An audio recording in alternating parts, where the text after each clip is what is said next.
आज म चितवन जिल्लाको इच्छा कामना गाउँपालिका पर्ने जलबिरे झरना लामो झरनामा जाँदैछु र यो झरना चाहिँ नेपालको लामो झरना मध्येको र यहाँ चाहिँ विद्यार्थीहरू पनि धेरै यो झरना अवलोकन गर्न आन्तरिक पर्यटकहरू धेरै आउने गर्दा रहेछन्। अब यसो नजिकै अब 500 मिटर बाँकी छ, उकालो चढेपछि पुगिन्छ। त्यति अगाडि बढिरहेको छु। प्राकृतिक रूपले यति सौन्दर्य छ यो ठाउँ, हेर्न सक्नुहुन्छ। धेरै सौन्दर्य रहेछ। ल श्रीमतीजी, जलबिरे झरनामा पुग्न सकिएन, बाटैमा हो? ए ल स्टुडेन्टहरू फर्किँदैछन्। यो जलबिरे झरना उक्लिने ठाउँबाट तल रोड देखिएको छ, काठमाडौँपट्टि जाने भरतपुर जाने रोड। अब हामी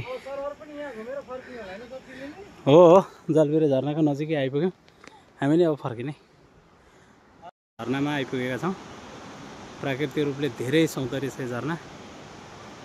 अब झरनाको नजिक पुगिन लागेका छौँ।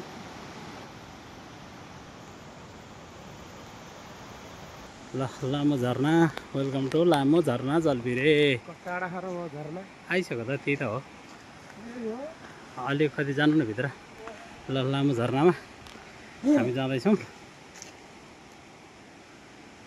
यो इन्ट्रान्स।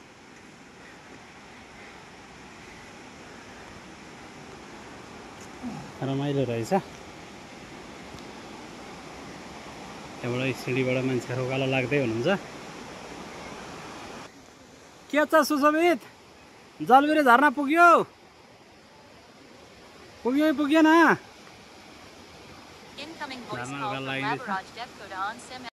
हामी जलबिरे झरनाको छेउमा पुगिरहेछौँ। यहाँबाट यो झरनाको तलको भाग देखिँदो रहेछ।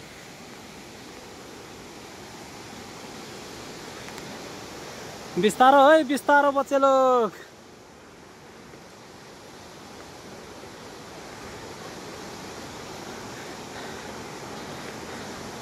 एकजोडी हेर,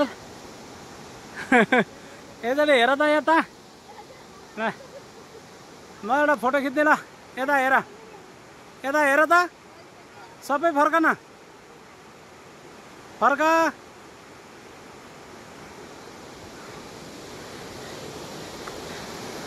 ल हामी फाइनल्ली जलबिरे झरनामा पुग्यौँ। स्यास्या भइरहेछ।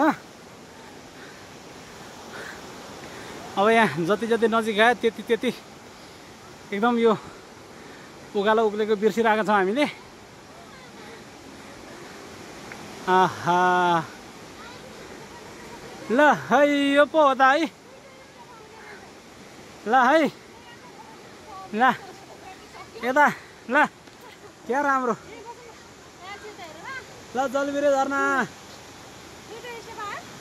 यता हेर सानो।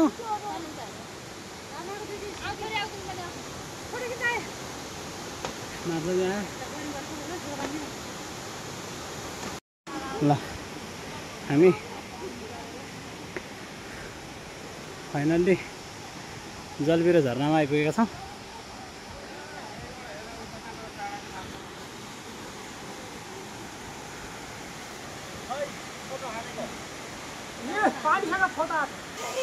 आहा, कस्तो लागिरहेछ सुशोभन? यता हेर त सुशोभन, कस्तो लागिरहेछ?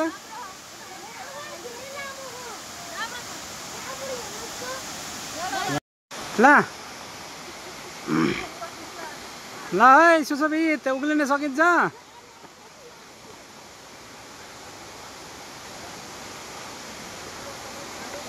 सुशोभित के छौ?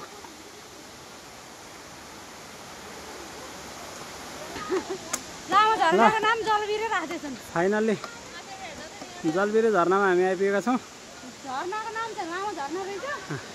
जलबिरे ठाउँमा भएको भएर मान्छेले नाम जलबिरे भन्छ। प्राकृतिक सौन्दर्यता धेरै नै राम्रो रहेछ।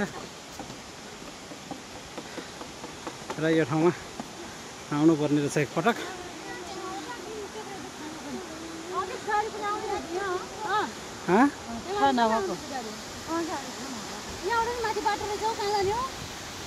होला नि झरना केही फेदमा जाँदैछन्। अघि गर्मीले असेङ तसेङ बनाएको थियो, अहिले यहाँ जाडो भइसक्यो। ल यो लामो झरना जलबिरे इच्छा कामना चितवनमा पर्दछ। धेरै नै मनमोहक छ प्राकृतिक सौन्दर्यता। ल हेर्नुहोस्